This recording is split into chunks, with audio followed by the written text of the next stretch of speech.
At least, I think that it's Friday. I broke everything electronic. I smashed my computer to pieces. Every single thing on there could have been accessed by network access, or worse, altered. I'm a programmer. I know. Every little piece of information I gave out since this started, my name, my email, my location, none of it came back from outside until I gave it out. I've been going over and over what I wrote. I've been pacing back and forth, alternating between stark terror and overpowering disbelief. Sometimes I'm absolutely certain some phantom entity is dead set on the simple goal of getting me to go outside. Back to the beginning, with the phone call with Amy. She was effectively asking me to open the door and go outside. I keep running through it in my head. One point of view says I've acted like a madman, and all of this is the extreme convergence of probability. Never going outside at the right times by pure luck, never seeing another person by pure chance, getting a random nonsense email from some computer virus at just the right time. The other point of view says that extreme convergence of probability is the reason that whatever's out there hasn't gotten me already. I keep thinking. I never opened the window on the 3rd floor. I never opened the front door, until that incredibly stupid stunt with the hidden camera, after which I ran straight to my room and slammed the door. I haven't opened my own solid door since I flung open the front door of the building. Whatever's out there, if anything's out there, never made an appearance in the building before I opened the front door. Maybe the reason it wasn't in the building already was that it was elsewhere, getting everyone else. And then it waited, until I betrayed my existence by trying to call Amy, a call which didn't work, until it called me and asked me my name. Terror literally overwhelms me every time I try to fit the pieces of this nightmare together. That email, short, cut off. Was it from someone trying to get word out? Some friendly voice desperately trying to warn me before it came? See with my own eyes. Don't trust them. Exactly what I've been so suspicious of.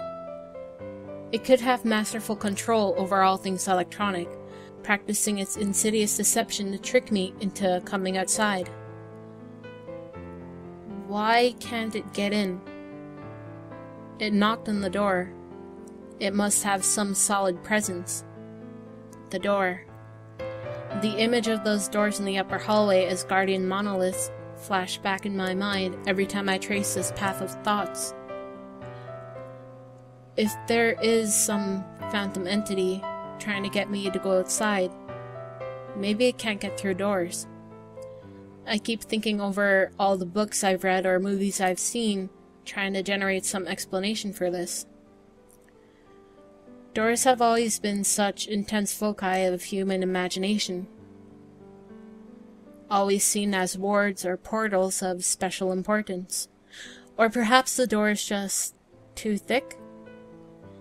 I know that I couldn't bash through any of the doors in this building, let alone the heavy basement ones.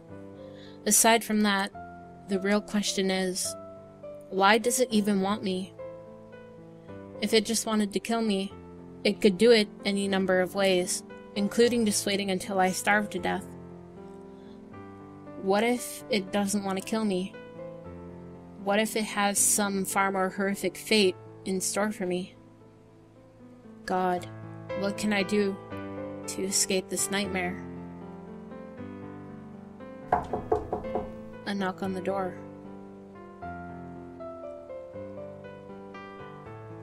I told the people on the other side of the door I need a minute to think and I'll come out. I'm really just writing this down so I can figure out what to do. At least, this time, I heard their voices. My paranoia, and yes, I recognize I'm being paranoid, has me thinking of all sorts of ways that their voices could be faked electronically. There could be nothing but speakers outside, simulating human voices. Did it really take them 3 days to come talk to me? Amy is supposedly out there, along with 2 policemen and a psychiatrist. Maybe it took them 3 days to think of what to say to me. The psychiatrist's claim could be pretty convincing if I decided to think that this has all been a crazy misunderstanding and not some entity trying to trick me into opening the door.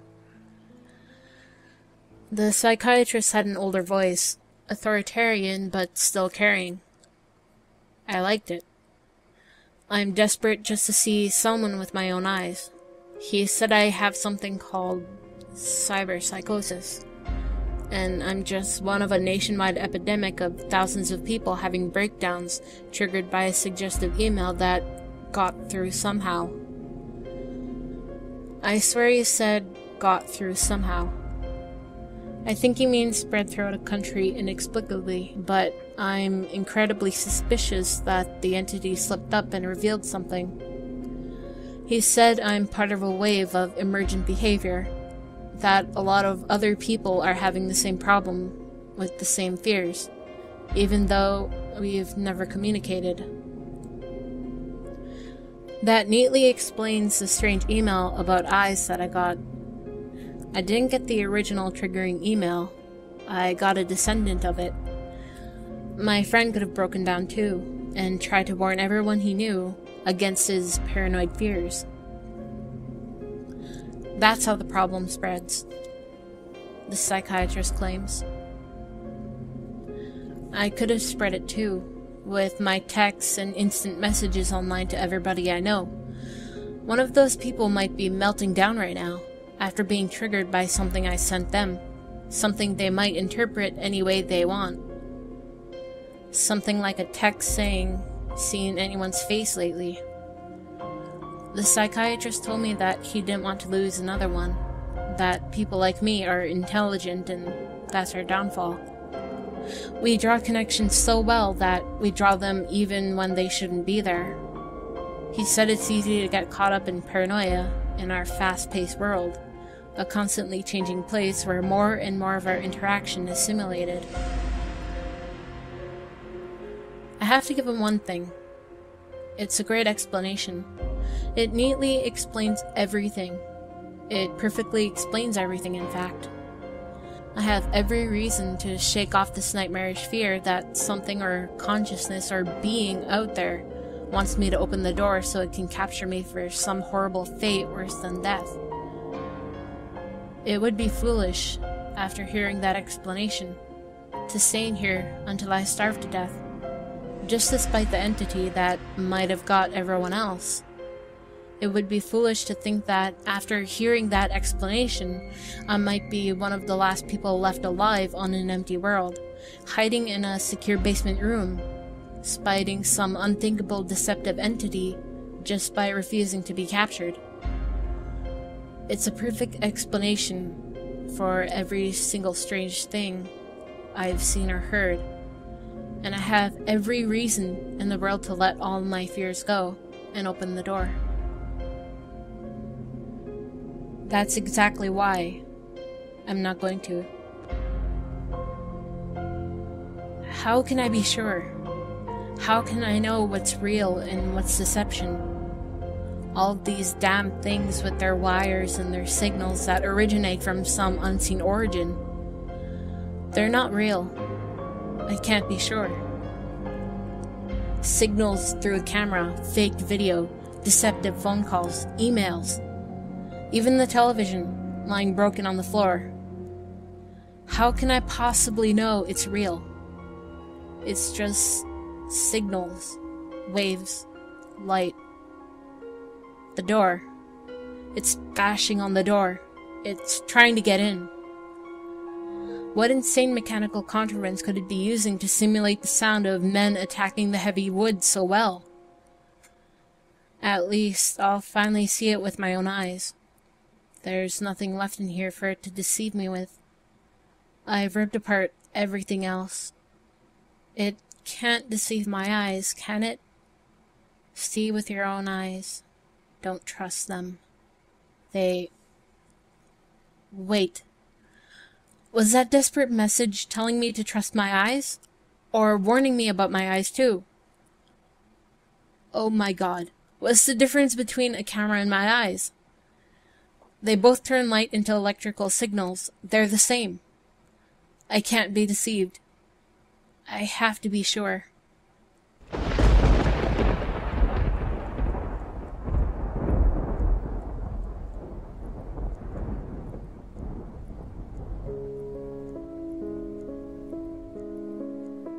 I calmly asked for a paper and a pen, day in and day out, until it finally gave them to me. Not that it matters. What am I going to do? Poke my eyes out? The bandages feel like part of me now. The pain is gone. I figure this will be one of my last chances to write legibly, as, without my sight to correct mistakes, my hands will slowly forget the motions involved. This is a sort of self-indulgence, this writing. It's a relic of another time, because I'm certain everyone left in the world is dead, or something far worse. I sit against the padded wall day in and day out. The entity brings me food and water. It masks itself as a kind nurse, as an unsympathetic doctor. I think it knows that my hearing has sharpened considerably now that I live in darkness. It fakes conversations in the hallways, on the off chance that I might overhear. One of the nurses talks about having a baby soon. One of the doctors lost his wife in a car accident. None of it matters. None of it is real. None of it gets to me, not like she does. That's the worst part. The part I almost can't handle. The thing comes to me, masquerading as Amy. Its recreation is perfect. It sounds exactly like Amy, feels exactly like her. It even produces a reasonable facsimile of tears that it makes me feel on its lifelike cheeks. When it first dragged me here, it told me all the things I wanted to hear. It told me that she loved me, that she had always loved me, that it didn't understand why I did this, that we could still have a life together, if only I would stop insisting that I was being deceived. It wanted me to believe, no, it needed me to believe that she was real. I almost fell for it. I really did. I doubted myself for the longest time. In the end, though, it was all too perfect, too flawless, and too real. The false Amy used to come every day, and then every week, and finally stop coming altogether. But I don't think the entity will give up. I think the waiting game is just another one of its gambits. I will resist it for the rest of my life if I have to. I don't know what happened to the rest of the world, but I do know that this thing needs me to fall for its deceptions. If it needs that, then maybe, just maybe, I am a thorn in its agenda. Maybe Amy is still alive out there somewhere, kept alive only by my will to resist the deceiver. I hold on to that hope, rocking back and forth in my cell to pass the time. I will never give in. I will never break. I am a hero. The doctor read the paper the patient had scribbled on. It was barely readable, written in the shaky script of one who could not see. He wanted to smile at the man's steadfast resolve, a reminder of the human will to survive. But he knew that the patient was completely delusional. After all, a sane man would have fallen for the deception long ago. The doctor wanted to smile. He wanted to whisper words of encouragement to the delusional man.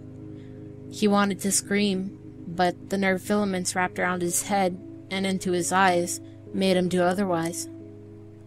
His body walked into the cell like a puppet and told the patient once more that he was wrong, and that there was nobody trying to deceive him.